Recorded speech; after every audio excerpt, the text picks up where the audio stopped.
2 तारीख की रात को झाबुआ जिला पंचायत के अध्यक्ष सोनल भाबर अपने परिवार के साथ गुजरात से झाबुआ अपने निवास लौट रही थी।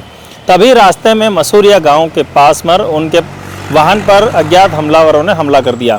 हमले के बाद गाड़ी के शीशे फूट गए। उनके पति जसवंत भाबर जो आगे बैठे थे वो चोटिल भी हुए। उसके बाद उन्होंने पुलिस से संपर्क साधा और पिटोल जाकर एफआईआर दर्ज कराई। सोनल भाबर इस घटनाक्रम को लेकर काफ़ी नाराज है। मीडिया में पहले भी बयान दे चुकी कि ये बड़ी साजिश हो सकती थी। मध्य प्रदेश सरकार सुरक्षा की बात करती है, महिला सुरक्षा की, लेकिन झाबुआ जिले में की प्रथम महिला नागरिक जिला पंचायत अध्यक्ष खुद सुरक्षित नहीं है तो महिलाओं की सुरक्षा कैसे होगी। आज इसी सिलसिले में सोनल भाबर ने एक प्रेस वार्ता आयोजित की। क्या कहा सोनल भाबर ने, वह सुनिए। सभी को नमस्कार। मैं झाबुआ जिला पंचायत अध्यक्ष सोनल भाबर। कल शनिवार रात्रि में हमारे साथ एक दुर्घटना घटी।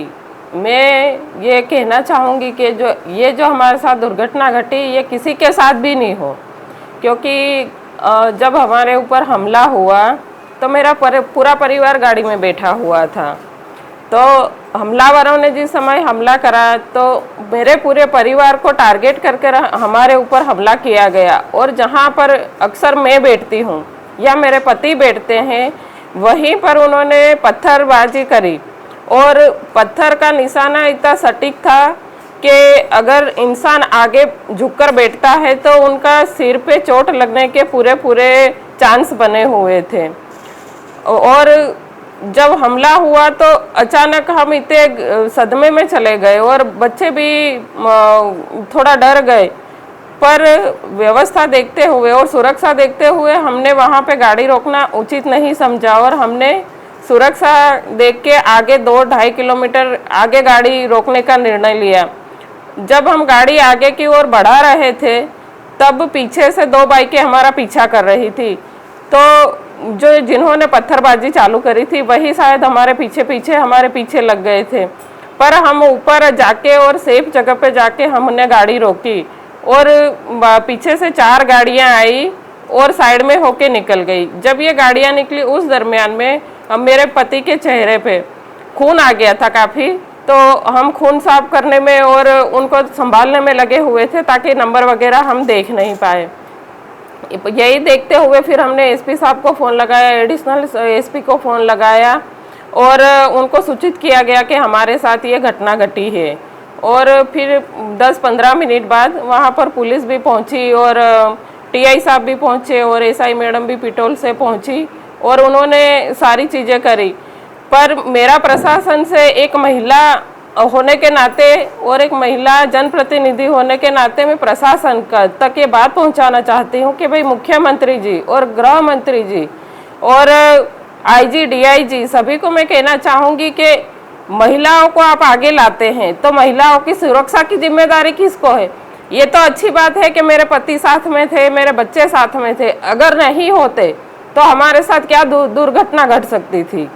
ये प्रशासन को सोचना चाहिए। जब आप महिला को आगे लाने की बात कर रहे हैं तो उनकी सुरक्षा के बारे में और उनको सारी फैसिलिटीज प्रदान करने के बारे में भी सोचना चाहिए, क्योंकि आज हमें 2.5 साल हो गए हैं अध्यक्ष बने हुए।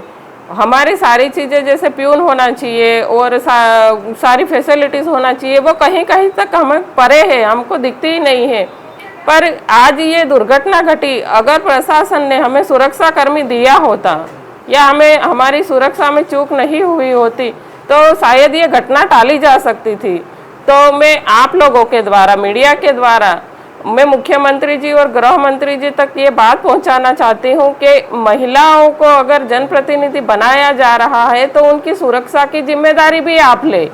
यूँ ही नहीं कि आप महिलाओं को जनप्रतिनिधि बनाकर आम जनता के भरोसे छोड़ दे। जब जिले की प्रथम महिला नागरिक की सुरक्षा नहीं हो पा रही है तो फिर आम महिलाओं की कहाँ सुरक्षा हो पाएगी। तो इसीलिए मैं यहाँ पर आज बैठी हूँ और आप लोगों को मेरी बात पहुँचा रही हूँ।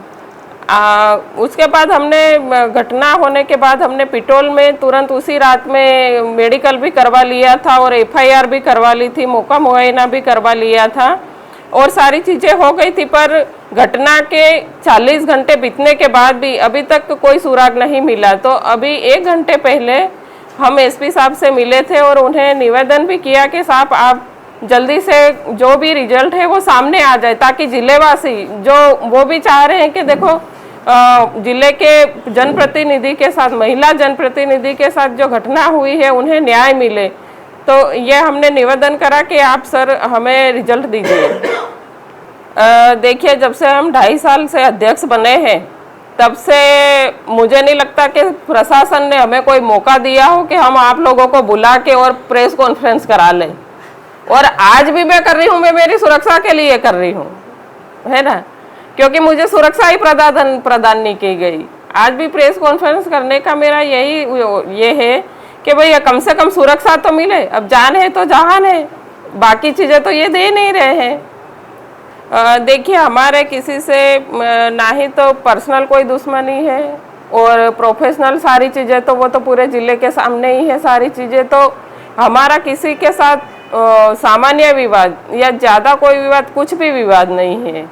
बट जो ये हमला हुआ ये एक सोची समझी साजिश मुझे लग रही है, क्योंकि जो पत्थर मारा गया वो अगर अपन माने कि दाहोद का और झाबुआ का इलाका चोरी चकारी का अपन शुरू से ये देखते आए हैं। पर अभी 2 साल से जैसे ये 4 लेन बनाए, हाईवे बनाए, शायद आप लोगों ने भी कोई दुर्घटना ऐसी देखी नहीं होगी कि यहाँ पे कोई ऐसी दुर्घटनाएं हुई है। तो जो ये दुर्घटना हुई है ये सोचा समझा हो सकता है ताकि मुझे हानि पहुंचाया जाए या फिर मेरे पति को, मतलब अध्यक्ष को हानि पहुंचे या फिर मेरे पति को हानि पहुंचे, ये साजिश हो सकती है। ये जो घटना घटी है, आप सब लोग इसके साक्षी हैं और पूरे जिले के लोग साक्षी हैं कि जब से माछलिया घाट नवीन निर्माण होकर के चालू हुआ है और जब से ये 4 लेन मोद वाला एरिया जो फॉरेस्ट की वजह से रुका पड़ा था, ये जब चालू हुआ उसके बाद शायद हमने कोई ऐसी गंभीर दुर्घटना लूट की, डकैती की नहीं सुनने में आई। जिले की जनता को ये विश्वास हो गया था कि अब ये एरिया लूट डकैत का नहीं रखा और लोग बेझिझक निसंकोच अपनी यात्रा को रात में भी करते थे, दिन में भी करते थे। जबकि किसी ज़माने में ये इलाका दिन में भी डकैती हो जाती थी, रात में तो लूट होती ही होती थी, माना जाता था, डर लगता था, लोग जाते नहीं थे। लेकिन आज अभी 1 दिन पहले जो ये घटना हमारे जिला पंचायत अध्यक्ष सोनल जी के साथ घटी है, इसको लेकर के जिले के समस्त लोगों में एक भय व्याप्त हो गया है कि अब ये एरिया वापस सुरक्षित नहीं है और कहीं भी कभी भी कोई भी घटना किसी के साथ घट सकती है। चूंकि पुलिस प्रशासन की लापरवाही कही जाए, त्योहार का समय था, दिवाली का समय था, काफ़ी लोगों का आना जाना रहता है, ऐसे में सुरक्षा के पुख्ता प्रबंध रोड पर किए जाने चाहिए थे ताकि जनता बेखौफ आराम से आ जा सके। ऐसे कई सुरक्षा के प्रबंध नहीं किए गए। अब रहा सवाल जिला पंचायत की अध्यक्षा के साथ जिले की प्रथम महिला होने के नाते उनकी सुरक्षा के प्रबंध जो प्रशासन को करने चाहिए थे, इनको सुरक्षा गार्ड मुहैया कराना चाहिए था, वो भी नहीं दिया। वो भी चुनाव में ले लिया था, वापस उसे नहीं दिया गया। हो सकता है ये कांग्रेस से चुनी गई यहाँ की जिला पंचायत अध्यक्ष है तो भेदभाव किया जा रहा हो। अन्य जिलों में जिला पंचायत अध्यक्षों को सुरक्षा गार्ड दिए गए हैं, यहाँ क्यों नहीं दिया गया? ये प्रश्न है हमारा जिला प्रशासन से। इनकी सुरक्षा का पूरा प्रबंध करना चाहिए। ये तो अच्छा हुआ कि इनके पति और इनका परिवार साथ में था। ये जिला पंचायत अध्यक्ष है, इन्हें तो अकेले भी घूमना है, जिले में दौरे करना है, ग्रामीण इलाकों में जाना, ये तो हाईवे रोड था, तो इनकी जान को कभी भी कहीं भी जोखिम हो सकती है। और चूंकि राजनीति में है, राजनीतिक काम करती है, राजनीतिक ईर्ष्या भी कई लोग रखते हैं, तो इस घटना से ये भी लगता कहीं ना कहीं राजनीतिक द्वेषता की वजह से कोई साजिश भी इस घटना में शामिल हो सकती है। और आगे भी अगर ये इस तरह से दौरे करेगी, जनता का काम करने जाएगी, इनके साथ घटना घट सकती है। तो कांग्रेस कमेटी, जिला कांग्रेस यह मांग भी करती है जिला प्रशासन से इनकी सुरक्षा के पुख्ता इंतजाम किया जाए और इन्हें एक बॉडीगार्ड निश्चित रूप से दिया जाए। और हम इस घटना की निंदा करते हैं और पुलिस प्रशासन की निंदा इसलिए करते हैं कि आज घटना हुए को 40 घंटे 48 घंटे हो गए, लेकिन अभी तक कोई सुराग इस घटना का पुलिस को नहीं मिला है। इसलिए हमारी निंदा है और हमारी मांग है कि जल्दी से जल्दी ऐसी घटना करने वालों को पकड़ा जाए और कठोर दंड दिलाए जावे और आगे जनता की सुरक्षा के लिए इन रोडों पर इस तरह की घटना नहीं घटे। जिस तरह से बेखौफ वातावरण अच्छा बन गया था आने जाने का, वो वापस से कायम किया जाए। धन्यवाद। कांग्रेस के वरिष्ठ नेता निर्मल मेहता भी प्रेस कॉन्फ्रेंस में उपस्थित थे। वह भी सरकार से लगातार मांग कर रहे हैं कि कांग्रेस यह मांग करती है कि यहाँ पर भय मुक्त माहौल बने और इस तरह की घटना न घटे, और जो जिला पंचायत के अध्यक्ष हैं उनको सुरक्षा प्रदान की जाए। उनकी सुरक्षा न देने का कारण यह भी है कि वो कांग्रेस से निर्वाचित होकर आई है। कहीं ना कहीं सरकार उनके साथ सौतेला व्यवहार कर रही है। इस पूरे घटनाक्रम पर आपकी राय क्या है, कमेंट्स बॉक्स में बताएं। हमारे चैनल पर नए हैं तो सब्सक्राइब करना ना भूलें।